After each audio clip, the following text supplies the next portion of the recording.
How's everybody today? Good. Well, we got our first practice in shells yesterday, which is probably a good program to have the acclimation that we have right now from shorts to shoulder pads, especially in this part of the country where the heat can be an issue. And I was really pleased because when you go back and put shells on, you can work a little bit more on the fundamentals of how to do things, especially anything that requires any kind of blocking, block protection, thudding, which is sort of the prerequisite to tackling, some of the things that make you a good football team. So we made some progress in that area. I think it was a little more challenging for the players, as it will be tomorrow when they acclimate to having full pads on. So each one of these things sort of, I think, is a good progression for them to get into it. I think it's smart that we do it the way we do it. And, you know, I'm not disappointed at all with the progress that, you know, our team is making. You know, we really try to control the work. We want every individual player to make good choices and decisions about how they go about preparing themselves to be the best players that they can be. And, you know, when I get asked about the freshmen, I think that what I allude to is, are they going to be able to do this? Will they be able to do this? That'll be the biggest challenge, you know, for each one of them. And, you know, we kind of tell our players all the time that you control your choices, but you don't control your consequences. And I'm talking about in life, I'm talking about as football players, I'm talking about in everything they do. You know, they can choose to be overweight. They can choose not to do the work they need to do to get in shape. They can choose not to finish things in practice. They can choose the level of discipline and execution and doing things the right way they want. But they can't really choose what all that creates. Just like you can make choices in life not to do the right things, but when you get arrested, you don't control that. You don't control that consequence. And they need to understand that, and I think football is a circumstance where they have an opportunity to learn a lot of these things, and hopefully that'll help them become better football players, but it'll also help them become better people. You know, after a few days, you know, we had spring practice together, but I'm really pleased with the coaching staff and the chemistry that we have on the coaching staff and how that has worked out for us. I know you get to talk to Kirby and Mac a little bit today, but I really feel like, you know, we have a lot of experience on our staff, and we have a lot of different personality types that sort of blend together to make a good team. Some enthusiastic, some good teachers, some a little older and laid back, but the combination of all the above sort of makes a good team. I think you need different personality types, not everybody to be the same, to sort of get that. I don't think we have any injuries of any consequence to report, at least to this point, and we'll certainly keep you abreast of that as we go. Our congratulations is out to the, you know, Derek Thomas family for his induction into the Hall of Fame. It's certainly an honor for his legacy and his family, and as well as the University of Alabama and the pride that we have in all that he was able to accomplish in his life. And it's great that the National Football League Hall of Fame recognize him. So, questions? Coach, I imagine it's just experimental, but can you comment on Milton Talbert working with the linebackers here the first few days? It's experimental. You got it right. So we move guys around. We're moving a lot of guys around at linebacker, and most really good players that we've coached in the past at linebacker can play inside or out. And you certainly don't want to lose the continuity of the experience that you've developed, but you also want to continue to experiment to make sure that you're getting the best players on the field. We probably have a few more defensive linemen right now than maybe we had a few years ago. So this jack position sort of is a combination of a defensive end and an outside linebacker, and we just always look for any defensive lineman types that may be athletic enough to play that. You know, that's how Fanny ended up there. Just so we know. And he's done fairly well, actually, at that position. So it may be something that works for us down the road, or maybe we'll move him back to the defensive line, and that probably won't get decided until after the first scrimmage. Coach, with Coach Steele moving on this year, has that meant maybe a little more responsibility for Kirby? And what was it that first allowed you to bring Kirby in here? What was it about him that made you want to hire him? Well, Kirby's been with us for a long time. He has a very good understanding of what we do. He's at LSU. He's at Miami. He's been here for a couple years. And because he's, you know, you guys kind of know that I spend a little bit more time with the DBs and maybe other parts of the team, especially in camp, especially when we're doing learning, teaching type things, because with 5 and 6 defensive backs in the game, it's hard for one guy to coach all those guys. And even though we have a graduate assistant in there, I am his graduate assistant. So that works out well, and it helps us develop some of those players. But Kirby, because we've been together like that for a long time, really has a lot of the knowledge and experience that I've been able to sort of pass along to him, and his ability to apply in the game and be a good signal caller, I think, was beneficial to us, is beneficial to us. And I think it was beneficial to us last year when he assumed a little bit more of that because he was a coordinator and we had kind of a co-coordinator type thing. And, you know, Kevin Steele did a fantastic job, but Sal has a lot of experience. He's able to contribute in a different way. Probably the one thing that we needed was a really good pass rush coach on our team, and that's something that Sal's really good at. So the combination of him and outside linebacker and pass rush is good. James has been in our system before through Will and has a good understanding of how we do things and understands the concepts of our coverages and pressures and things like that, which sometimes when we hire people, they have a hard time figuring it all out. All right, so, and you got to be able to figure it out before you can teach it. So I'm really pleased with where we are on the defensive staff. Coach Steele did a fantastic job here, and you know, we talk to him on occasion, and we wish him the best where he is right now. But I really feel good about the people we have in place here.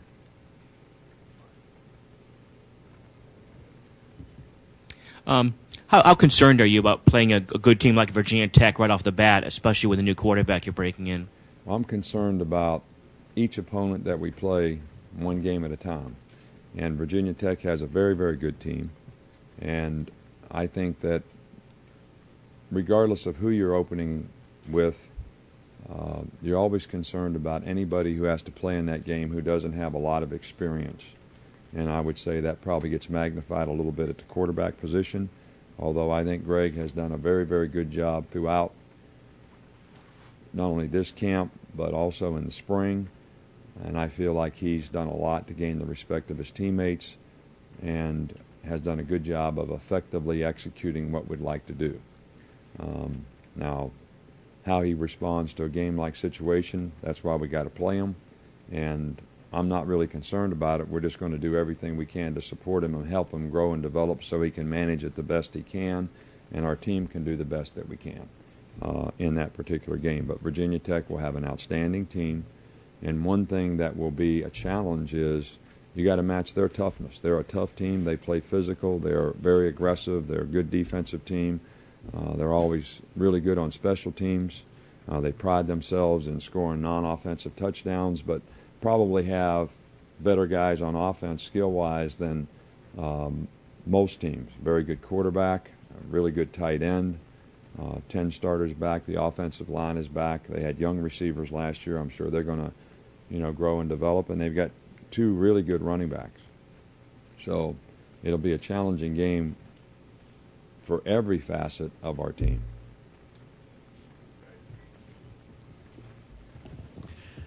Nick, and you would certainly know this better than I, but I've had defensive coordinators talk about coming from the NFL to college, that in the NFL you're not schemed so much as players. College, you're seeing different type offenses. I'm wondering if that is what that transition from NFL to college is, and if that is a difficulty you have to learn. Well, I think it is. I think you have to adapt. First of all, it's a different field. The hash mark does make a difference in college football. A lot of people play boundary and field defenses, which is a simpler way rather than playing formation defenses. We sort of do a combination of both here if we need to, which you don't do in the NFL. It can affect adjustments, that you have to make, because when the ball's on the hash, the same adjustments don't work as well in the middle of the field. I think the diversity of offenses that you see in college is far beyond sort of the stereotype offenses that you see in the NFL, because the quarterback is not ever going to be a runner. And I think the biggest difference in college football and pro football in those offenses is that the quarterback will run. And the new offenses, the spread, the things that we've talked about, are all things where the quarterback is a featured part of the offense in something other than being a passer, which, whether it's option football, zone option, quarterback runs, all those things are the major differences. But systematically, you don't have to change your system. You just have to adapt it so that you have enough people to be able to do it. And I think that we've done that fairly effectively here, and we'll have to continue to do that. But ironically enough, probably the worst game we played on defense last year was against a team that was not a spread offense, was not a running quarterback. It's 4 wide outs and empty. So that's something you see all the time in the NFL. I mean, empties all the time. So, but I think it's even more important to have experienced players who can adapt from week to week, because there are significant changes in how you defend, or you have to become extremely simple. And if you're extremely simple, you better be better than the other guys, because you're not going to create schematically much in helping your players make plays. They're just going to have to do it kind of on their own ability and talent. And I think a combination of both is maybe the best way to be effective. Coach, on the roster, there are only 3 kicking specialists. Can you kind of talk about preparing in case anything was to happen to PJ or Lee, and what you guys might do? Well, but we still have 2 punters and 2 kickers. And fall camp used to be a huge thing because it lasted for a longer time. School used to start Labor Day. So we would have fall camp for 30 days and never have school. Now school starts on August the 19th.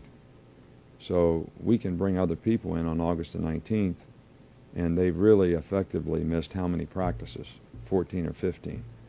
So there may be backup players and specialty from a specialist standpoint that we would just as soon have position players here now that are going to go out there and work every day and take reps, so that we don't overload some position by not having the correct numbers, as to have 14 punters, kickers, and long snappers who, what do they do in practice? They don't run out for any passes. They don't, I love them, don't get me wrong, but we're trying to train an army, and those guys strictly are assassins, man. They got to do one thing one time and make it work. All right, so they don't need the training.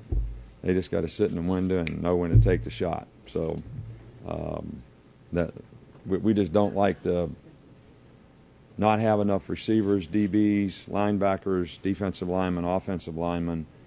And the way we practiced with 2 and 3 spot drills going on, there's not a lot of standing around.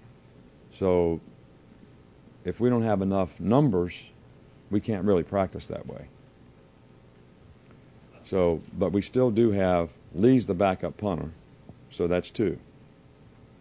And we brought a freshman kicker in who is competing to be the backup kicker. So we still have 2 of those, and we still have 2 long snappers. But you're just like all the college special teams guys. You know, when you go through the NFL, you have 1 kicker, 1 punter, and 1 long snapper to play a 14-game season, 16-game season, or however many games we play. So, and nobody on the roster that can do either one. You know, Michael Dean Perry was our backup kicker in Cleveland, 3-technique defensive lineman in a 4-3, straight-on kicker, looked like Lou Groza. But he can make an extra point, and every Thursday he practiced 1. And if he ever had to do it in a game, he did it. But we worry about having 14 guys. You ought to see it when we try to do the travel squad with 70 people. Special teams coach wants to take 18 guys, 3 snappers, 3 kickers. What if something happens to this guy? What if something happens to that guy? But, I mean, I'm used to having 1. But we usually have 2. Coach Saban, we had a chance to talk to Julio on Friday about some of the physical issues he faced last season and got corrected in the off season. Just talk about, if you could, toughness as an attribute in a wide receiver and sort of his potential for 2009 now that some of those things have been kind of taken care of. Well, he does have a tremendous amount of toughness. And from my perspective, and I don't think that he did anything to overstate it, but there was never a time last year he was tough and he overcame a lot, and he has tremendous mental toughness and is a great competitor and plays with a lot of physical toughness. But he practiced all the time. I think the sports hernia things are things that sort of are very debilitating, but they sort of get worse over time. And we were proactive in getting his taken care of so it would not continue to get worse. He was still functional, in other words. The shoulder injury was a problem for him, especially late in the season, and he demonstrated tremendous mental and physical toughness to, overcome those things. And, the way he competed and played in the LSU game, for example, is unbelievable. And it would be nice to have a lot of young players sort of watch some of that and see that effort and that toughness. It's amazing. We do something as simple as a kickoff cover drill at the end of practice, and we're looking. You would just think, this is all goes back to the choices and consequences thing. You would think that some of the younger guys who would have a great opportunity to play on special teams would be running down through these bags like demons. I mean, straining the gut, all that. But when you watch the tape, Rolando McClain, Hightower, Julio, Javier. I mean, these guys that I see their picture in the paper for making Playboy All-American, they're the best guys running down on that. But the one thing it does is it sets a tremendous example for the young ones. And they see that and they say, wow, I thought I was running fast, but I really wasn't running very fast compared to those guys, and I'm just as fast as they are. So what is that? It's the self-imposed limitations that they put on themselves because they're a little bit hot, a little bit tired, a little bit overloaded circuitry-wise in terms of the learning curve that they're going through. And all that builds a little anxiety and affects them, but I think that they will respond in the right way because they're getting a good example, and that's sort of leadership by example. Okay? Thank you.